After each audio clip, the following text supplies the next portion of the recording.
फरवरी 2025 से यूपी के प्रयागराज में महाकुंभ की शुरुआत हो चुकी है।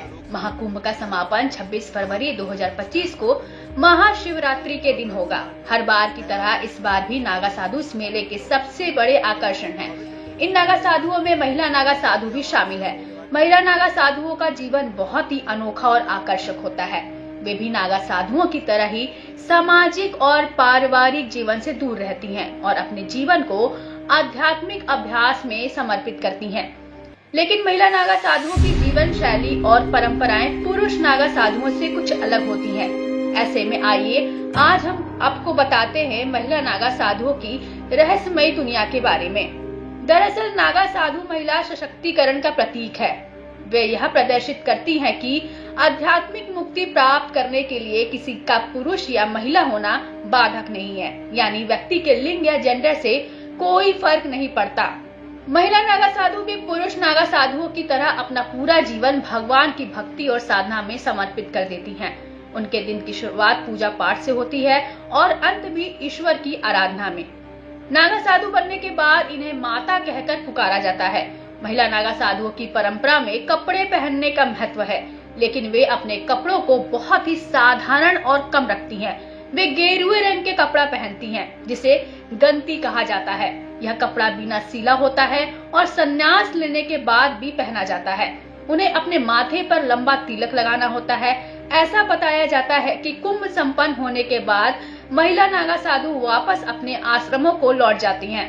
महिला नागा साधु दीक्षा लेने के बाद अत्यंत कठोर जीवन जीती हैं और प्रार्थना के नियमों का पालन करती हैं। वे अक्सर गुफाओं, जंगलों या नदियों के किनारे निवास करके भगवान शिव की कठोर जीवन शैली की नकल करती हैं।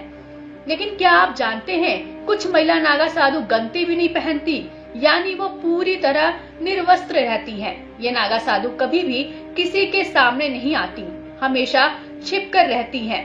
अपनी पूरी जिंदगी वो भगवान को समर्पित कर देती हैं, तप और साधना में ही लीन रहती हैं। उनका ठिकाना कहाँ है, इस बारे में किसी को भी सटीक जानकारी नहीं है, लेकिन माना जाता है कि वो पहाड़ों में और गुफाओं में ही अमूमन रहती हैं, जहां वो शांति से अपना ध्यान लगा सके। कुछ जानकारों का मानना है कि भारत में सिर्फ दशनाम सन्यासी अखाड़ा ही महिला नागा साधुओं को साध्वी बनने की इजाजत देता है। अन्य अखाड़ों में पुरुषों को ही लिया जाता है। शुरुआती दौर में महिलाओं के लिए कोई अलग से अखाड़ा नहीं था। जूना अखाड़े में ही माई बाड़ा नाम से उनके लिए अलग शिविर का आयोजन किया जाता था।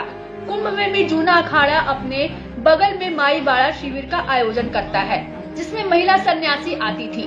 इसके बाद महिलाओं की संख्या बढ़ने लगी और साल 2013 में दशनामी सन्यासिनी का अखाड़ा बना। तब से महिला नागा साधु भी इसी अखाड़े के जरिए बनती हैं।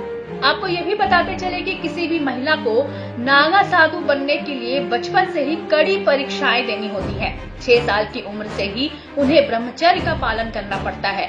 जब वो ऐसा कर पाने में समर्थ होती हैं, तब उन्हें नागा साधु बनने की अनुमति मिलती है। इस अवधि में उन्हें कठोर तपस्या करनी पड़ती है। इस अवधि में उन्हें कठोर तपस्या के साथ कई नियमों का पालन करना होता है, जैसा कि मैंने आपको पहले ही बताया।